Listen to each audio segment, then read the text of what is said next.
Hey, good morning, everybody. Good morning, it's so good to see you. Hey, if you're brand new or you haven't been here in a while, my name is Davey Nelson. I'm on staff here at Kensington's Clinton Township campus. So again, welcome. Thank you for being here. And for those of you that are joining us online, it is so good to see you and be with you. Hey, as we're launching into the second week of this Bring It series that we're in, we're going to be talking about pain today. And we know that it can be something that is really heavy. And so to kind of prep ourselves for that, we just wanted to get into the right space and open with a time of worship. We're going to do a couple songs. The first one is called Good Plans, and the second one is called Above It All. And Above It All is actually a song that we wrote together on staff for Kensington. But this first song I love so much, it comes right out of the scriptures in Psalm 23, where it really talks and walks us through a journey of God being our shepherd, which means he is not some often distant God looking at us from far above without a care. But in fact, he is present with us in every season and situation, whether it is hard and painful or it's filled with joy and celebration. He's with us in both. And this is something that we truly believe in, and that is good news. Because in fact, him being a good shepherd and a good father means that he has good plans for us. And even better than that, he goes before us.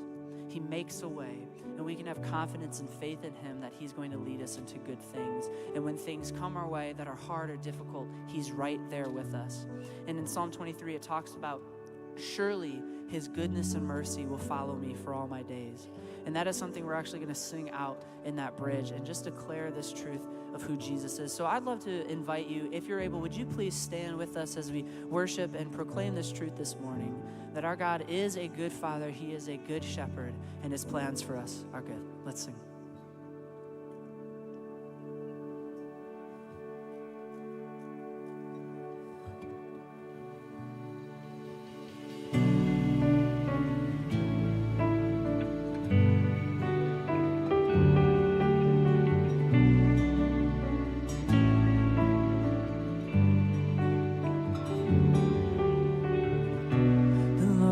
My shepherd, and he is everything I need, so I will not worry, and I will not fear the enemy. He said that he loves me, he said that he's with me, even though I walk through the valley of shadow and death, and still I know he has good plans. He has good plans for me. So I will take heart in deserts and gardens where he has good plans. He has good plans for me. If I know my Father, I know my Father has.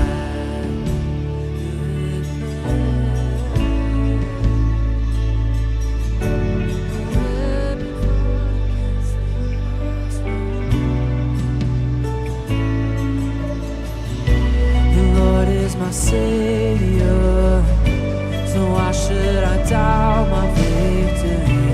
And why would I question the rod and the staff that comforts me? He quiets the waters, he quiets the storms inside of me. So what could be better than walking with him when I believe he has good.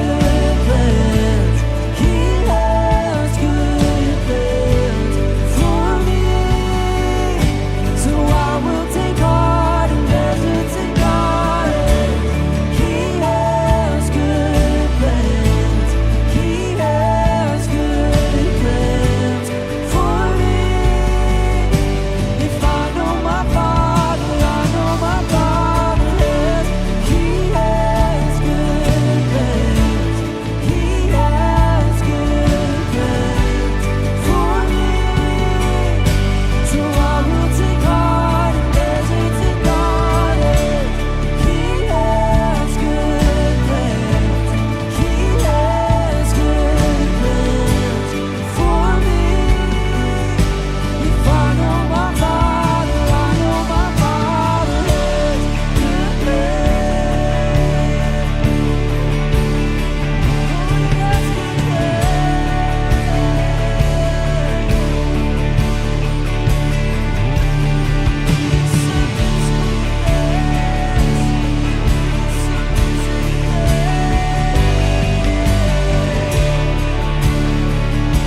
sing out, surely your goodness and mercy will follow.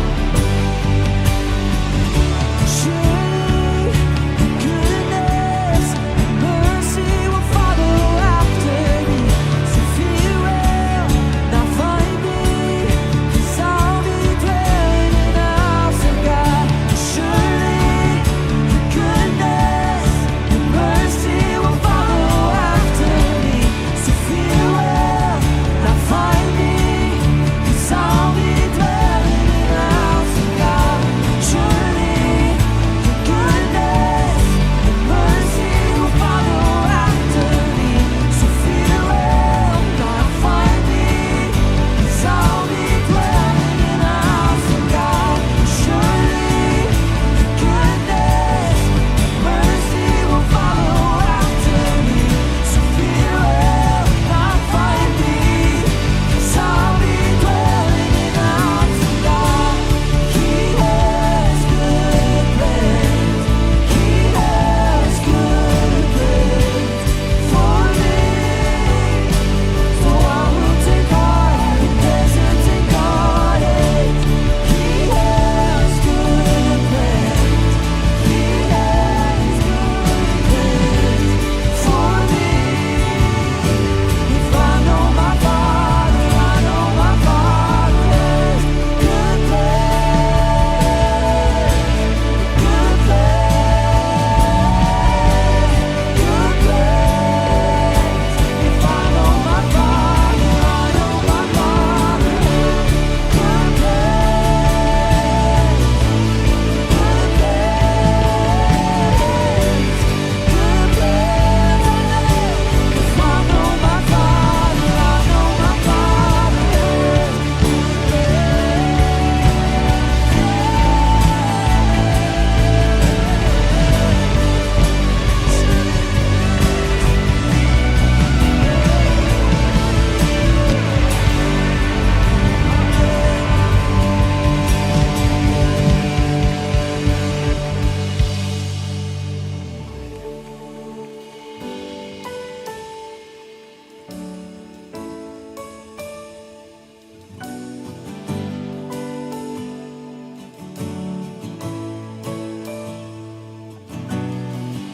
over every sin and every failure, every pain and every hurt, over every lie that has been spoken. You are the final word. Over the earth and all its kingdoms, and every idol made by man, every doubt and speculation. You are the great I am. And above it all, every name, all praise is yours. Above it all, you reign. Let the earth rejoice. You have overcome the world. You will always be above it all.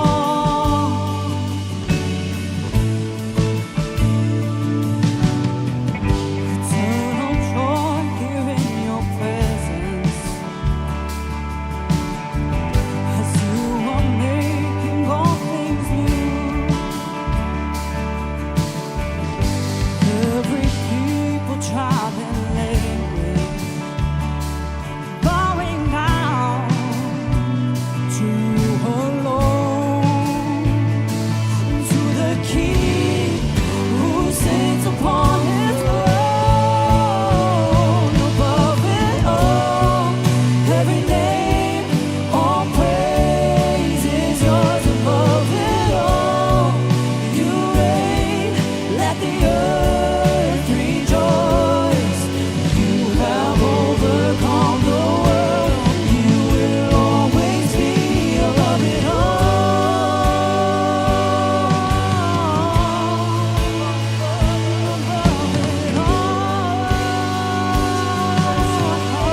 Good morning, everyone.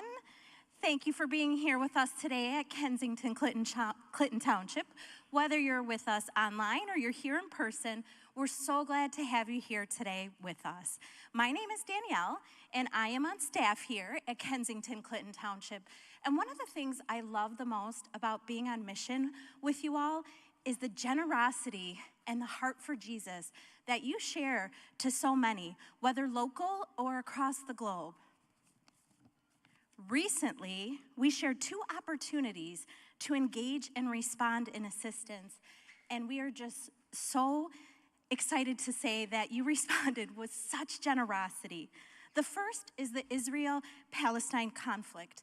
$80,000 was raised to go directly to our global partners, providing help for 300 families and 750 displaced Christians. Yeah, it's pretty awesome. Absolutely. To help with food, kits, mattresses, so really awesome stuff. Second was a response to our No Child program. We had our No Child program here last weekend, and we have 260 children that are sponsored in Kenya, India, and Nepal. Yeah, thank you guys. I know, it's pretty amazing. If you would like to still get information about No Child, you can look over on the screen. We have a QR code to go ahead and get information about No Child. Maybe you're feeling the nudge to go ahead and sponsor. You can go right there and you'll find all the details for that. And keeping up with that momentum of sharing and generosity, we have a 29-year tradition here at Kensington where we deliver Thanksgiving baskets to those in need. We work with our school partners or people in the community that might just be experiencing a little bit of a difficult time. And we need your help with a financial donation. It costs $65 to put the basket together. And we also would love your support to come on November 18th to join us in delivering the baskets. Get some family together, some friends. It's a really awesome day to go out in the community and serve others with the love of Jesus. And we also have baptism coming up, which is one of my favorite days of all. And that is when we make an outward expression of our inward desire to follow Jesus Christ. And it's truly just a beautiful day. So I know I've given you a lot of information today. You can always go ahead and go to our website to find out details. But also, we have a special place in our lobby called The Hub with our friends in wonderful orange shirts that are willing to answer any questions, anything Kensington at all. Go ahead and stop by The Hub and they'll give you details. And if it's your first time here with us today, we also have a little welcome gift to say thank you for being here with us. Today, we're going to lean into week 2 of our Bring It series, where we're talking about bringing Jesus our pain. And we have Sam Anderson here, one of our teaching pastors on staff. But before Sam goes ahead and comes up, I'd like to encourage you all to stand up and say hi to someone.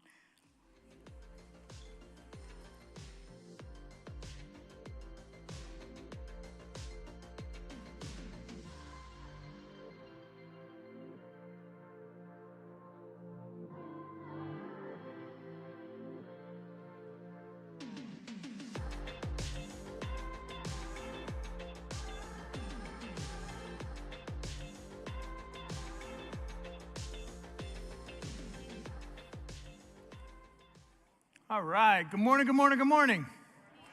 You guys doing all right this morning? Yeah? You excited to be here? You look good. That's for sure. If you feel half as good as you look, we're doing okay. Yeah, that's awesome. Listen, I'm so excited to be here today. We are in week 2 of our Bring It series, and today is going to be a little bit different. And so if you are, if you're new here, it's always a little bit different. So don't get used to anything, right? But we're talking about something a little bit more serious today. We're talking through pain. And anytime you talk about pain, you're talking about vulnerability, you're talking about, shame and guilt sometimes are attached to that. It's going to be kind of a heavy morning. So I want to let you know that up front, that it's going to be a little bit of a heavy morning, but I also want you to know that everybody has a pain story. Everybody. You have pain stories. I have pain stories. Pain is something that we all share in common. And so today, the focus in this Bring It series is bring your pain to Jesus.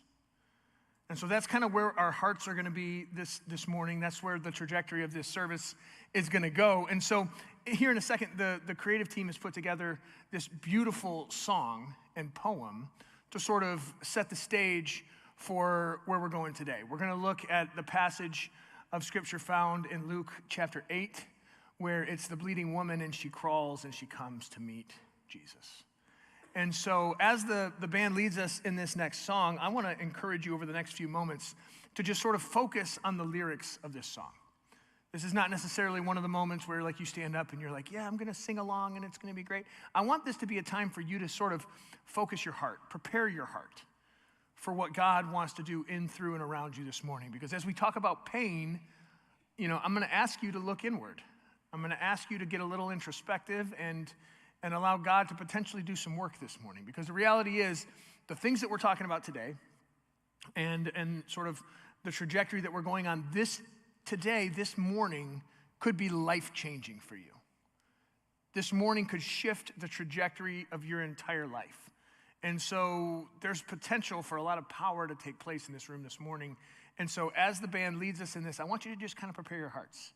I want you to soften your hearts. I want you to open your minds. I want you to posture yourself in a way to receive from God this morning. So over the next few moments, just focus on the lyrics, take this in, and then I'll be back to talk through Luke chapter 8. So thanks for being here.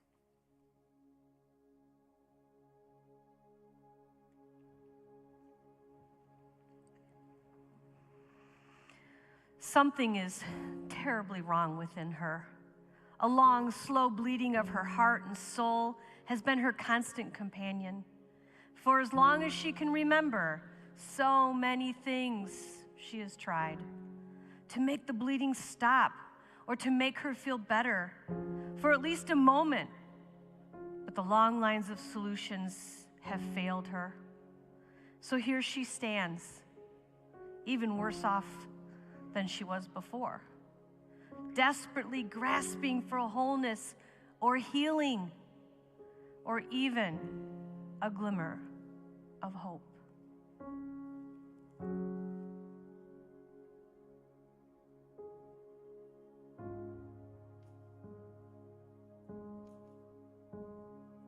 Come out of hiding, you're safe here with me. There's no need to cover what I already see. You've got your reasons, but I hold your peace. You've been on lockdown and I hold the key. 'Cause I loved you before you knew it was love, and I saw it all. Still I chose the cross, and you were the one that I was thinking of when I rose from the grave. Now rid of the shackles, my victory's yours. I tore the veil for you to come close. There's no reason to stand at a distance anymore. You're not far from home, and I'll be your lighthouse when you're lost at sea. And I will illuminate everything. No need to be frightened by intimacy. No, just throw off your fear and come running to me. Oh, 'cause I loved you before you knew it was love, and I saw it all. Still I chose the cross, and you were the one that I was thinking of when I rose from the grave. Now rid of the shackles, my victory's yours. I tore the veil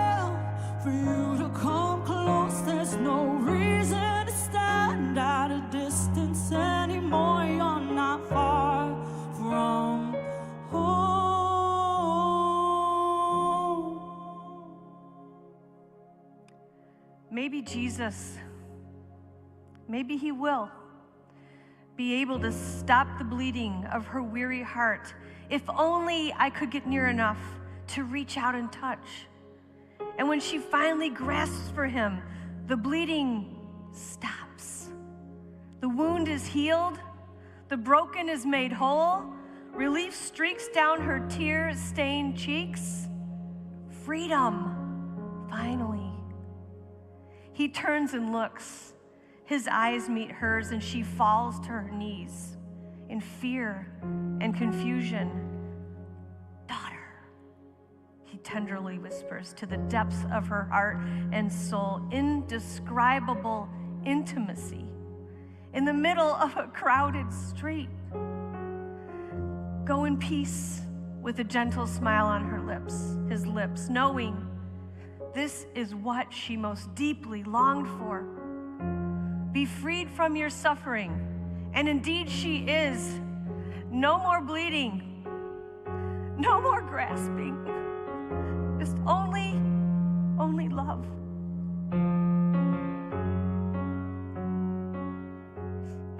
Now as you run, what hindered love will only become part of the story. Now as you run, what hindered love will only become part of the story. Now as you run, what hindered love will only become part of the story. Now as you run, what hindered love will only become part of the story.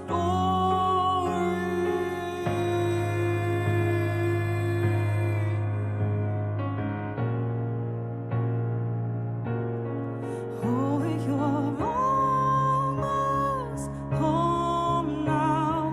Please don't quit now. You're almost home to me. My child, you're almost home now. Please don't quit now. You're almost home to me. Oh, you're almost home now. Please don't quit now. You're almost home to me.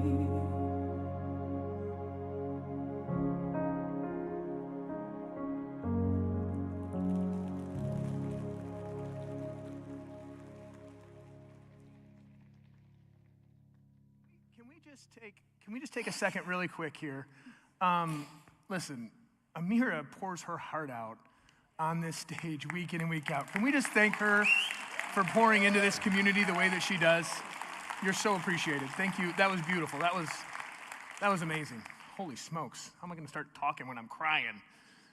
Oh, I feel like Adam up here. Okay. Goodness. And I'm not making fun. I love that about Adam. I really do. Man, but woof, everybody's got a pain story, you know? Everybody has a pain story. Whether it be a physical pain story, you know, I'm reminded of a time I was in, man, I had to be 7th or 8th grade, something like that, and this kid rode up on his buddy's back pegs of his bike. You guys remember those things? Rode up on the pegs, and he was like, "You're talking smack about my girlfriend." I'm like, "I don't know you or your girlfriend, you know?" He's like, "We're gonna fight." And I'm like, "I'm not fighting you. You're way bigger than me." And he's like, "No, we're fighting." And I'm like, "No." And so he flinches at me, and I go to block, and he flinches at me again. I go to block, and flinches at me the third time. I go to block, and I had no idea he was left-handed. And so he just comes around with this left hook, and just like, next thing I knew, I was laying in a puddle of blood on the street, like waking up like, huh? Like, what the heck just happened? All I know is like my whole face hurt like I didn't know it could possibly hurt like that, right? All my friends are like, "Is he dead?" You know? But maybe it's a physical pain story like that you can kind of chuckle at. I don't like how much you chuckled when I said I got punched in the face. That didn't make me feel great. But, or, you know, maybe it's a relational pain story.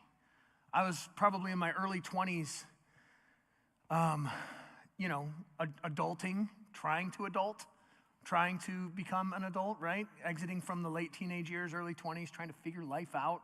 It's coming at you a million miles a second, and you're like, And I was engaged before I met my beautiful wife now, and that relationship was deteriorating, falling apart, and I was so stressed and so overwhelmed with the pain and the craziness that was happening in my life that I came down with Bell's palsy. And so Bell's palsy is like an attack on like your nervous system. And I don't know if you know this, but behind each of your ears, there's like a nervous system like hub, and the what do they call them? The nerves, I guess, spider across your face and they meet in the middle, right? And so I got so stressed and I was under so much duress and pain in that season that my neuro system behind one of my ears shut down, because stress can do that to you. And so half my face went dead. Like I'm talking, I raised my eyebrows like this, and you see the lines across. I'm almost 40, so you can see them pretty clear. They stopped halfway through. Like the taste buds on my tongue, half of my tongue had no taste. I had to tape my eye closed at night so I didn't scratch my eyeball because I couldn't blink. And it was pain. It was a symptom of this relational pain that I was feeling, this relational trauma and pain that I was going through. Maybe for you, it's, a familial pain. Maybe there's pain attached to your family, to your relationships. I know my mom passed in 2014, and I can't even put into words the pain that was felt with my family, my brothers, and my brother and my sister, and my dad. It was hard. Everybody's got a pain story, the pain that's continued since then. Since my mom passed in 2014, my brother, my sister, and I, we've been pretty much estranged from my dad. He didn't know how to deal, didn't know how to handle it, turned to the bottle, disappeared for a while, came back, disappeared, came back, disappeared, came back. Pain. It's real. We all have a pain story. And I know I usually get up here and I'm like happy-go-lucky, the funny guy, having a good time, and I don't take myself too seriously, but that doesn't negate the reality that there's pain. And that you have a pain story, and I have a pain story, and we all have a pain story. And some pain stories can be funny, right? They can. You guys all laughed when I got punched in the face. I'm still processing that. I mean, some of the best things on the internet are people experiencing pain, right? We laugh our heads off. Am I the only terrible person in the room that does that? Like some of my favorite things on the internet are when people fail and fall and slow motion, like hit the ground, and you're like, I'm just like, that's great. I'll sit and watch it on repeat, right? Some pain can be funny, right? But most of the time it's not. Most of the time, pain stories are not funny, Anybody that's battled disease, anybody that has battled sickness, anyone who's been through disaster in their life, anyone who's experienced cancer or experienced, the loss of a family member, man, pain's not fun. Pain's not funny. It's heavy, and it's hard. And when we talk about it, and when we think about it, and when we process it, it puts us in a pretty vulnerable position. I have a buddy who is in pain.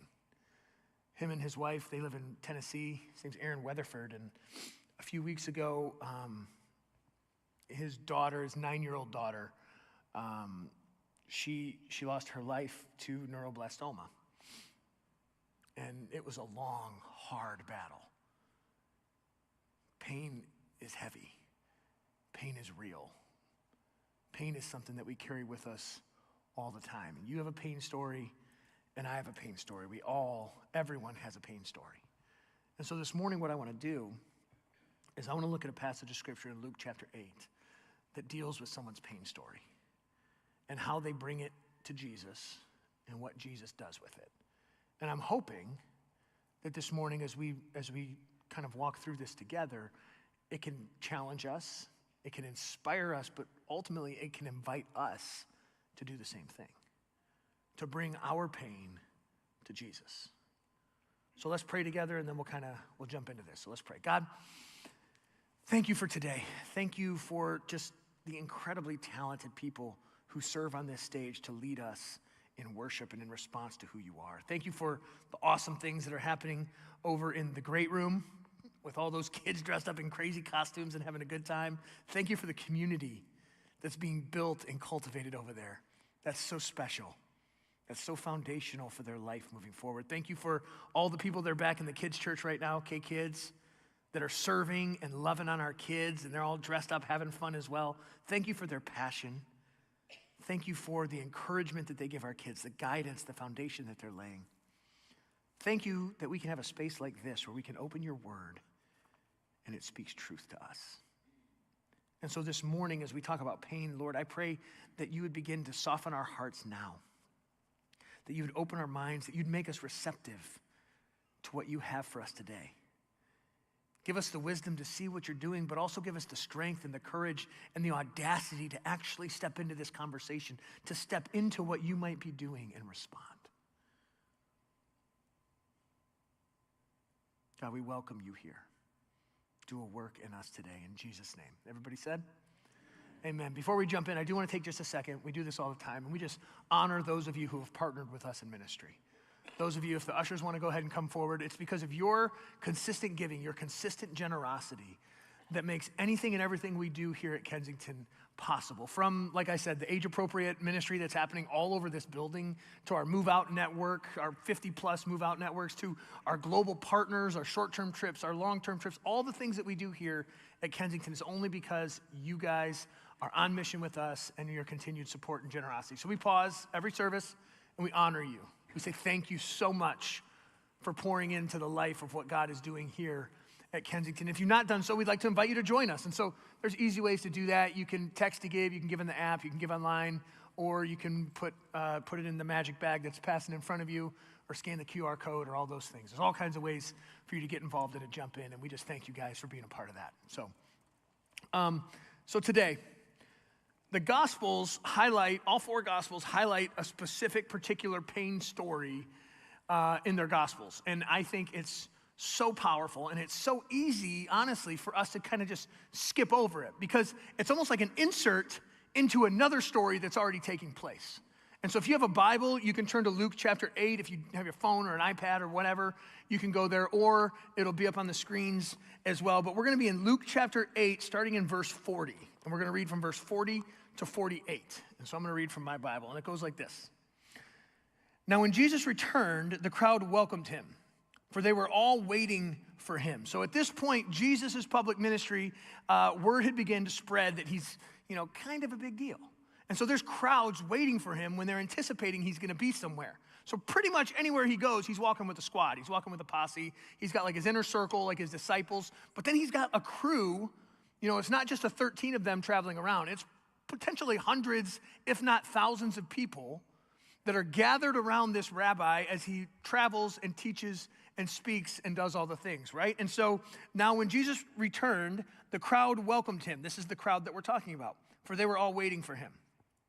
And there came a man named Jairus, who was a ruler of the synagogue, and falling at Jesus' feet, he implored him to come to his house, for he had an only daughter, about 12 years of age, and she was dying. Now Jairus is what does it say he is? He's Jairus was the ruler of the synagogue. So Jairus was a big deal. Jairus was a high society kind of guy. He was a guy that was like in charge of the synagogue where everyone would go to worship and all that. So people knew who Jairus was. People knew Jairus was a man of clout, a man of status, a man that could get things done. And so this, big deal guy comes to Jesus and falls at his feet, right? These are the main characters of this story so far. And he says, Jesus, my daughter is dying. She's sick. Will you please come to my house? And Jesus is like, yeah, of course, right? And so in verse 42, it says, Jesus went, and the people pressed, as Jesus went, the people pressed around him. Because remember, this is a huge crowd that's traveling with Jesus. Now, verse 43. And there was a woman who had a discharge of blood for 12 years. And though she had spent all her living on physicians, she could not be healed by anyone. And so there's a particular woman in this crowd of hundreds or if not thousands that are traveling with Jesus that had a hemorrhaging problem, and she had spent all of her resources on doctors and soothsayers and sages or whatever to try and figure this thing out and get it working, but they could not figure it out. And so in verse 44, she came up behind him, meaning Jesus, and she touched the fringe of his garment, and immediately her discharge of blood ceased. Now picture this, imagine this, right? Got all these people around. She knows the rabbi from Nazareth is coming. She knows that something's going down. She knows that his reputation had preceded him. People are saying, this is the guy. This is the Messiah. This is the one that we've been waiting for. And so she pushes through the crowd, gets up behind Jesus, and she touches the edge of his garment. In verse 45, and Jesus said, "Who was it that touched me?" Now imagine the scene, okay? I like to think of it as like, remember when you would leave Joe Louis Arena for a Red Wings game, and you'd have to go through that like little tube to get to the parking garage? You guys remember that? Anybody? Is that like the most you've ever felt like you were in a can of sardines, like ever? Like if you are any sort of claustrophobia going on, that would be your worst case scenario, because you are like full body touching, 1, 2, 3, 4, 5, like 8 people at the same time, and you're all kind of going like this, right? And you're like full body touching. And so I picture something like that, where Jesus is walking, crowds of people around him, and all of a sudden, someone touches him, and in verse 45 he says, "Who was it that touched me?" I'd be like, bro, who hasn't touched you? You know what I mean? Like in this moment. And that's kind of what Peter does. When all had denied it, which I think is also funny, because they're all like, and Jesus like, "Who touched me?" Like, "It wasn't me." It's like, "What do you mean it wasn't you, man? Like your whole body from knee to shoulder is touching, They're like, "It wasn't me, it wasn't me." When everyone denied it, it says Peter said to him, so Peter spoke up. He said, "Master, the crowds surround you and are pressing in on you." He's like, "Obviously someone touched you, man. Like we're packed in here like sardines. We're moving as one, And then in verse 46, but Jesus said, no. "Someone touched me, for I perceive that power has gone out from me." Jesus pauses. He says, "Peter, sit down." I feel like Jesus says that a lot, right? I resonate with Peter a lot. Jesus says, no. This is different. This is different. Someone touched me, and they were touched as a result. This is different. Something else is going on here. And so in verse 47, it says, and when the woman saw that she was not hidden, she came trembling, falling down before him, and declared in the presence of all the people why she had touched him and how she had been immediately healed. Now think about that. Who touched me? Well, Jesus, obviously everybody touched me. No. This is different. And everybody's like, not me, not me, not me. And all of a sudden, the room goes dark.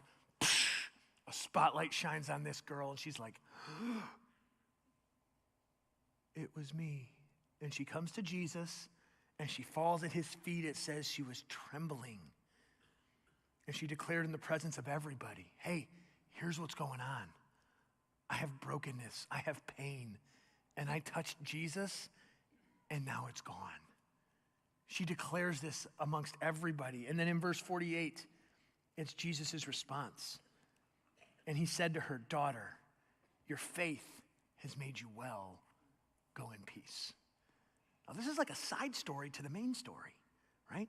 The main story is that he's going to Jairus' house to heal Jairus' daughter, because right after this, he goes there and he raises her from the dead, and it's this big deal. This is en route to the main event, but this is so powerful. This is so huge. This is monumental, because see, here's the deal. This woman was hemorrhaging for 12 years. Now, she had some sort of menstrual disorder, evidently. That's what was going on, not to get too graphic or whatever. But she had been bleeding for 12 years. Now think about that. That's since 2011. Think about all the life that's happened since 2011. Think about how much your hair has changed since 2011, your clothes, your ideologies, your politics, your thoughts on God, your family, your relationships, your worldview. Think about all the things that have happened since 2011. That's a long time. 12 years is a long time. This woman has been hemorrhaging for 12 years. Now, here's the deal. In first century culture, when a woman, in the first century Jewish culture specifically, when a woman would menstruate, she was deemed as ceremonially unclean. And so for her to be able to be reintroduced into the community and into the family and all of this, she'd have to go through some cleansing rituals and all these different steps and procedures to sort of be reintroduced into the community. But for a certain period each month, no pun intended, you'll get it later, she was cut off from fellowship. She was cut off from community. She was cut off from relationship for that time each month. She was ostracized and pushed to the fringes, pushed to the edges during that time. So she was an outcast. Now imagine that for 12 years. For 12 years, she had been pushed to the outskirts. For 12 years, she had been an outcast. For 12 years, she was ceremonially unclean. For 12 years, she was pushed out this way. And so the way that the cultural rules and the religious rules were that if she did come into a space with other people, she had to announce that her presence. She had to let them know she was there. Unclean, unclean, I'm unclean. I'm coming through, clear a path, make way. I'm unclean. Because if you touch me while I'm unclean, then you're unclean. And you have to go through all the ceremonial rituals to be right with community again. And so no one can touch you, you can touch no one, and everyone has to stay away. For 12 years, this was her reality. For 12 years, this was her existence. This is how she was walking through life. And it says that she had liquidated all of her resources. She spent all of her money trying to figure this thing out. All of her dollars going to all the doctors to try and fix this thing. And nobody could figure it out. 12 years she's battling this. Imagine the physical fatigue that she had to have been experiencing, the exhaustion, the pain, right? The discomfort, slowly, ultimately bleeding out. Like, imagine the pain and the exhaustion. She's an outcast. She's poor. She's exhausted her resources. She's alone, and she's hopeless. I mean, this is a pretty terrible headspace to be in. This is a pretty terrible situation to find yourself in. And so she hears that Jesus of Nazareth is coming, the rabbi from Nazareth, that they're saying is potentially the Messiah. Now, if you notice at the beginning of this passage, it talks about, and Jesus came from the other side of the sea, and the crowds were waiting for him on the shore, right? Well, he was on the west side of the Sea of Galilee, and right before this, he came from casting out a demon from a demon-possessed man. You may know the story where he threw it into a herd of pigs, and then the pigs ran off the cliff, and the whole town was angry and was like, "Get out of here! You're killing our livestock!" Right? That was the story that scared me to death as a kid. I was like, demon-possessed pigs? Whoa! You want to talk about nightmares, right?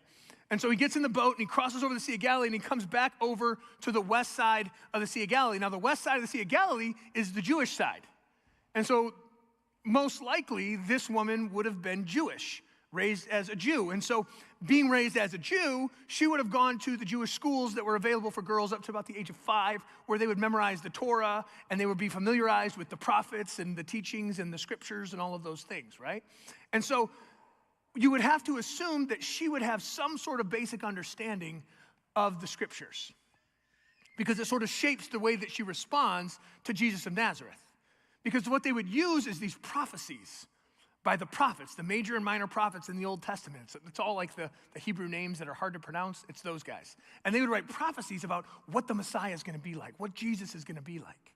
And Isaiah was one of those major prophets. He was one of those guys that had a lot of writings on what the Messiah would be like. And so there's no doubt in my mind that this woman would have known about Isaiah, would have known about the teachings of Isaiah that talk about what Jesus is going to be like.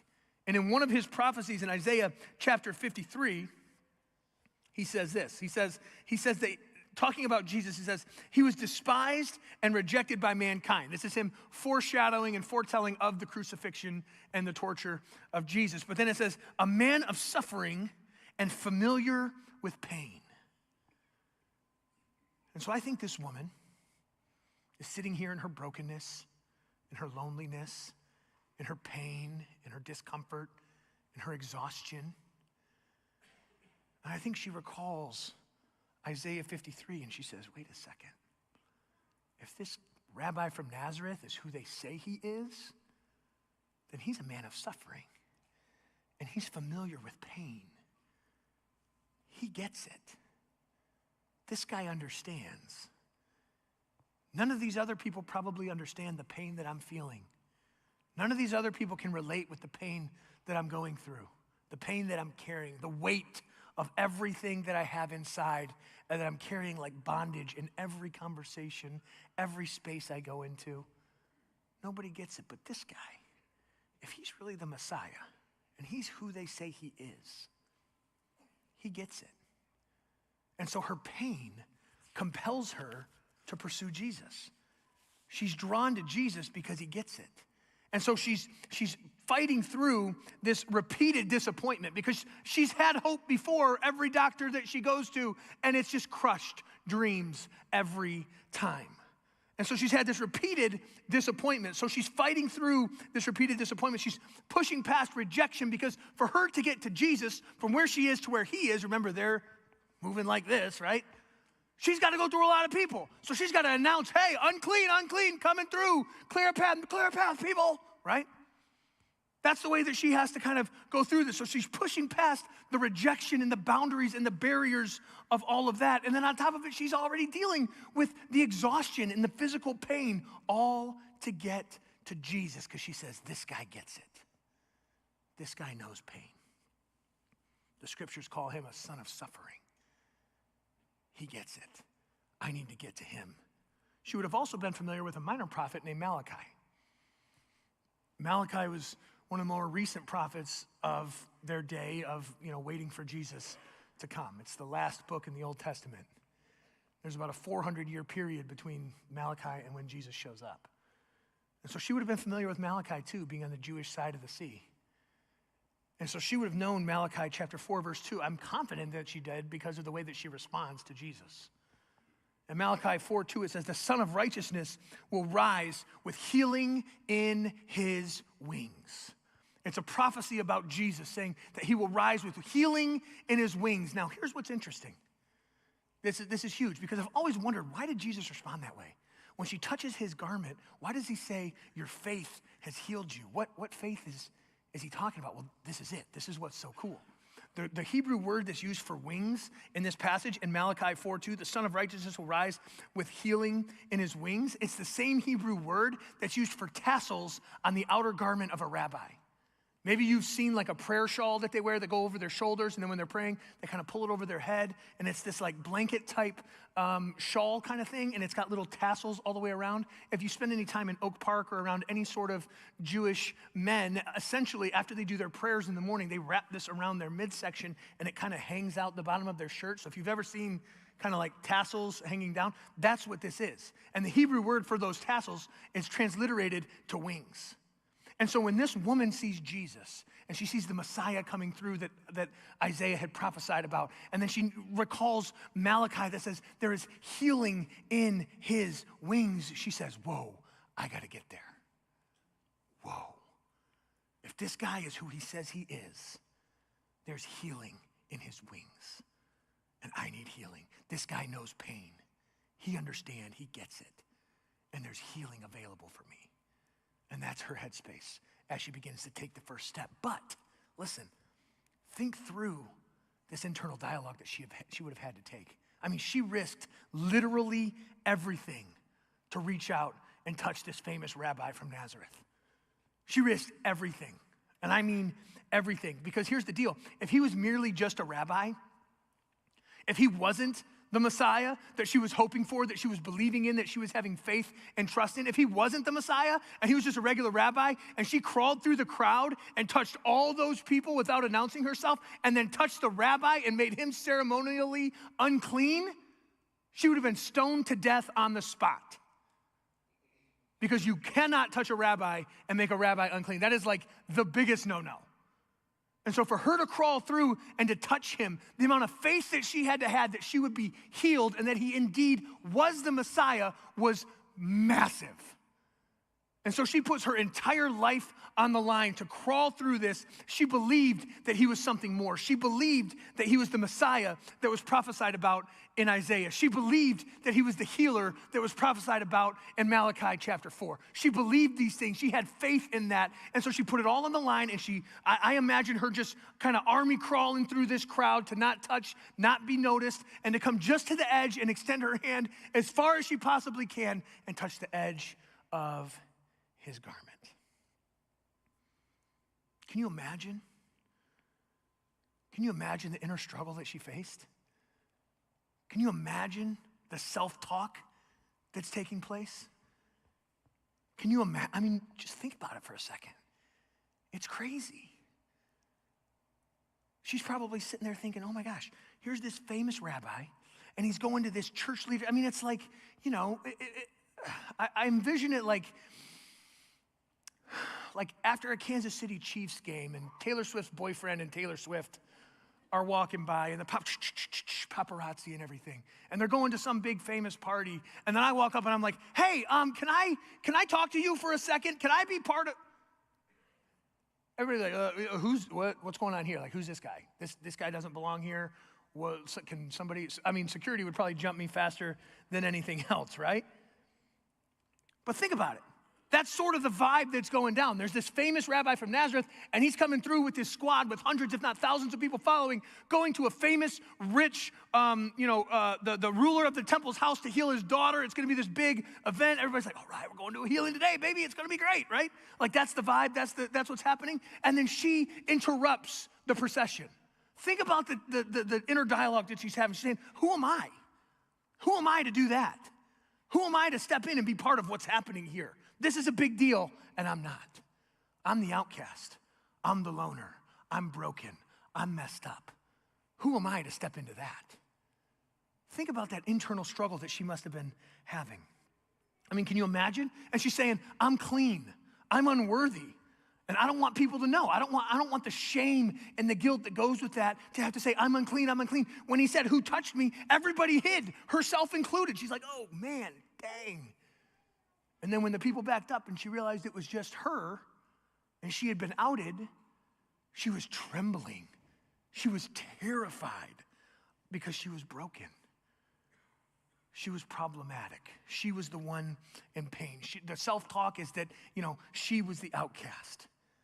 But her pain compelled her to take a first step toward Jesus. Her pain compelled her. She said, I am in so much pain. And I believe that if this guy is who he says he is, that he gets it. He understands it. He knows it. And not only that, but he can heal me. He can take care of this. And so her pain compelled her to move, but her faith carried her through. Her faith carried her through all the obstacles and all the boundaries and all the red tape for her to just get to Jesus. And when she gets there and she touches him, Jesus' response, he says, your faith has made you well. I am who you thought I was. And I got you. That's essentially what Jesus says to her. And then he says, go in peace. Go in peace. I promise you she wasn't experiencing peace before this. This is a life-changing event. This is a trajectory-shifting event for this woman. And it reminds me of something else that Jesus says in Matthew chapter 11, verse 28, where he's talking to people and he's sort of giving the invitation for people to do just what this woman did, to come to Jesus. And he says this, he says, come to me all who labor and are heavy laden. Other translations say, all you who are weary and essentially broken. And he says, and I will give you rest. I will give you rest. He says, take my yoke upon you, meaning do this with me. Let's do this together. Let's be in relationship together. Let's walk this journey together. He says, take my yoke upon you and learn from me, for I am gentle and lowly in heart, and you will find rest for your soul. You will find rest for your soul. He says, for my yoke is easy and my burden is light. Jesus says, come to me. Come to me. Those of you who are broken, those who are weary, those who are tired, those who are worn out, those who are in pain, he says, come to me. My burden is light, my yoke is easy, and I will give you rest for your soul. Whew. That's heavy, but that's liberating. That's an invitation to freedom. And so maybe you're in here and you're listening to this and you're saying, but Sam, who am I? Who am I to come to Jesus, right? I'm a nobody. I'm broken.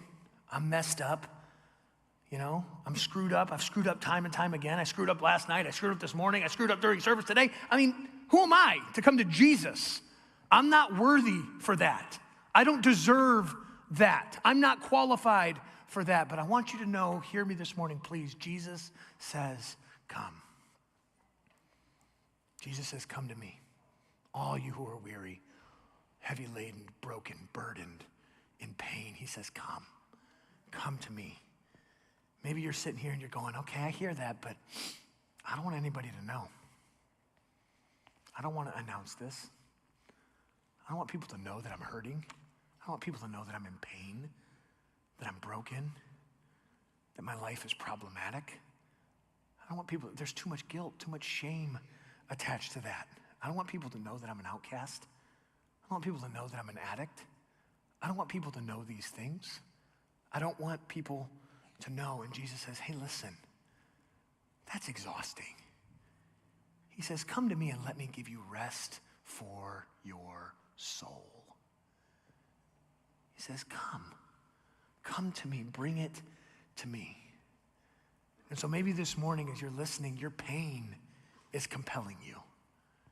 Maybe your pain compels you to say, you know what? Maybe I need to give this to Jesus. Maybe I need to bring this to Jesus. I'm tired. I'm exhausted. I'm sick of carrying this stuff around. Maybe I can try Jesus. Maybe that's what I need to do. And so I want to invite you and encourage you this morning to take the first step in that journey. Take the first step in that journey. What we're going to do is the band's going to come out here and they're going to lead us in another song. And this time has been created intentionally for you to do business with God. And so we have prayer partners, and the prayer team is going to be here, and they're going to line up all around the front here. We're going to have Adam and Danielle, and I think Tracy as well, and they're going to be along the sides as well. But there's going to be people here to pray with you. And the invitation is simple. Come, all you who are weary and burdened and heavy laden, and let Jesus give you rest. Take the first step in that journey. Now, I'm not saying that you're going to come and you're going to pray with Pastor Adam over there and all of a sudden all your problems are solved and you're healed on the spot. Now, maybe Adam's a pretty holy guy. You know, that might happen. But that's not what we're saying here. There's nothing hocus pocus about these people that are going to be standing up here to pray with you. All they're doing as they're standing up here is they're saying, listen, I'm committed to step into it with you. I'm committed to say, hey, guess what? I'm broken just like you're broken. I'm in pain just like you're in pain. I've decided to bring my pain to Jesus, and I want to go with you as you bring your pain to Jesus as well. That's what's happening. And so I can't promise that, the hemorrhaging stops the second you have this prayer, but what I can promise you is that Jesus is here. What I can promise you is that he's here and he's saying, come find rest for your souls. He's saying, come, all of you who are weary and heavy laden, come, bring your pain to me because my yoke is easy, my burden is light. And I want to give you rest for your soul. I want to restore you. I want to bring life where there was once death. I want to bring healing where there was once pain. And so this morning, that's what we're going to do. I want to invite you to bring your pain to Jesus.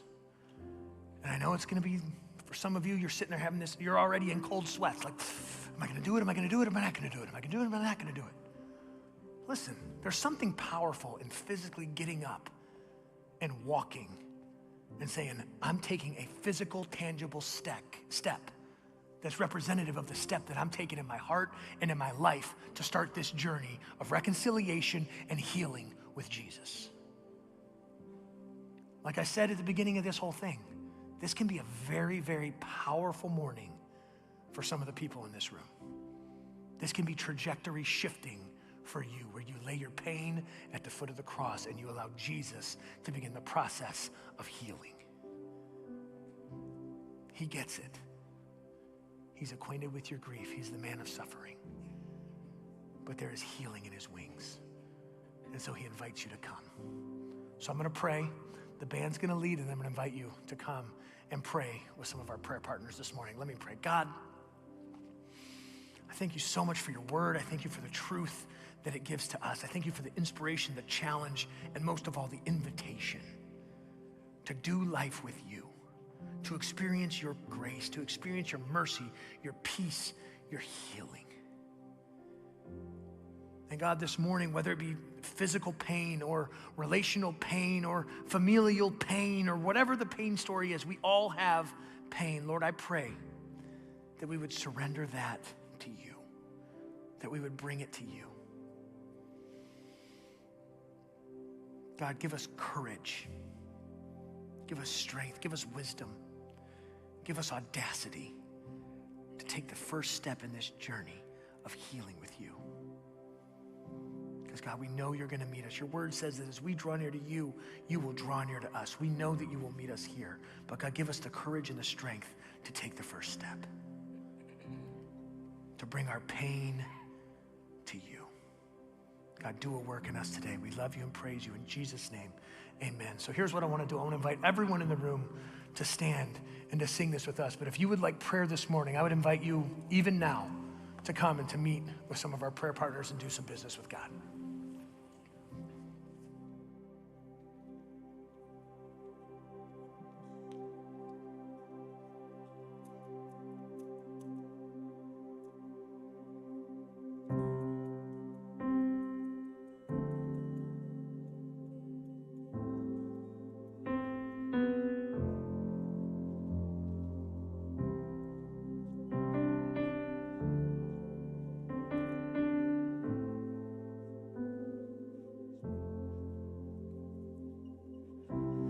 I've carried a burden for too long on my own. I wasn't created to bear it up, and I hear your invitation to let it all go. I see it now, I'm laying it down, and I know that I need you. I run to the Father, I fall into grace. I'm done with the hiding, no reason to wait. My heart needs a surgeon, my soul needs a friend, so I run to the Father again and again and again and again. Oh, oh, oh. You saw my condition, had a plan from the start. Your son for redemption, oh, the price for my heart. And I don't have a contact for that kind of love. I don't understand, I can't comprehend. All I know is I need you. I run to the Father, fall into grace. I'm done with the high.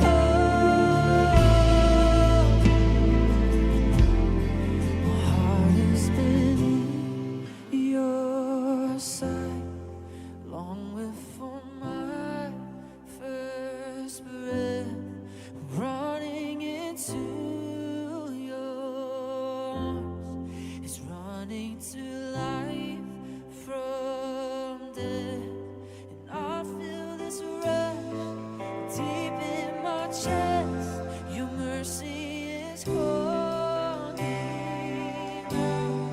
Just as I am, you call me in, and I know I need you now.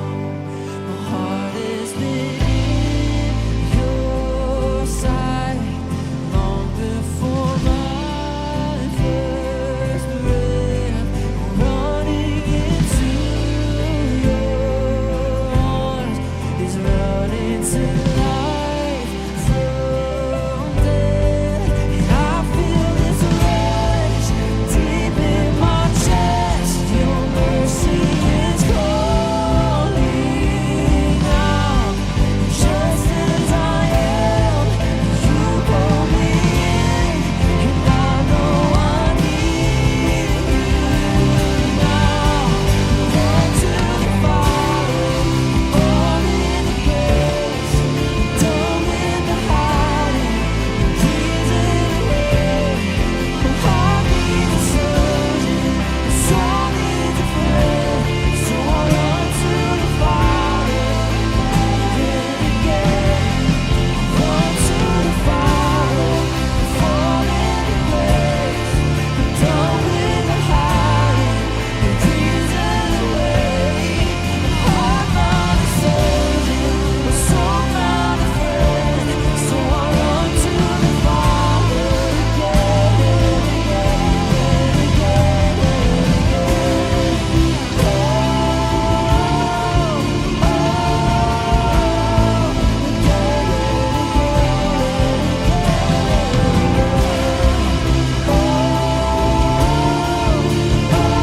run to the Father again and again and again and again. Fall into grace, done with the hiding, no reason away. My heart found a surgeon, my soul found a friend, so run to the Father again and again and again and again.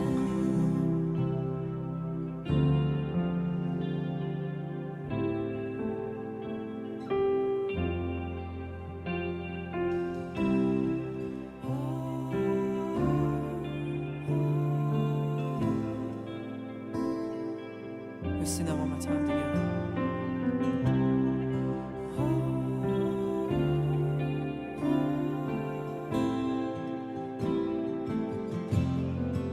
Run to the Father, fall into grace, done with the hiding, no reason away.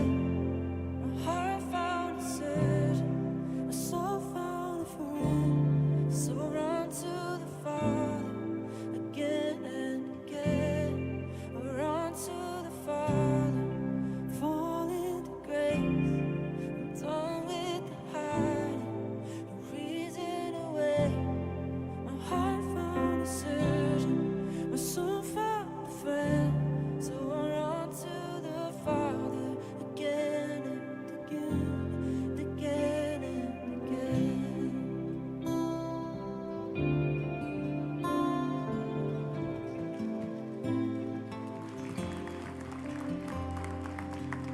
And so, for those of you who are still up front praying and still want prayer, the prayer team's going to hang out up here for a little while. They're not skirting out here right away. Maybe you're still kind of wrestling and you're like, but all these people are watching. We want to give you the opportunity to connect with somebody, okay?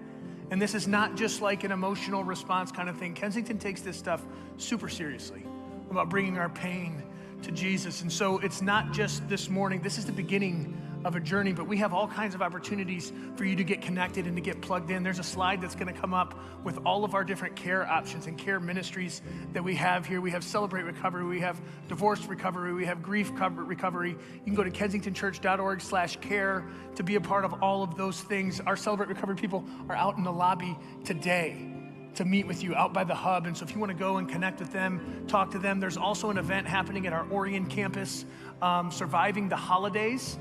because that can be a really tough time, a time that brings up all of this pain that we're trying to deal with. We want to be able to serve you and to resource you well. So there'll be a slide that goes up there on November 14th. Again, you can get more information, kensingtonchurch.org/care. But guys, listen, this is just the beginning of a journey.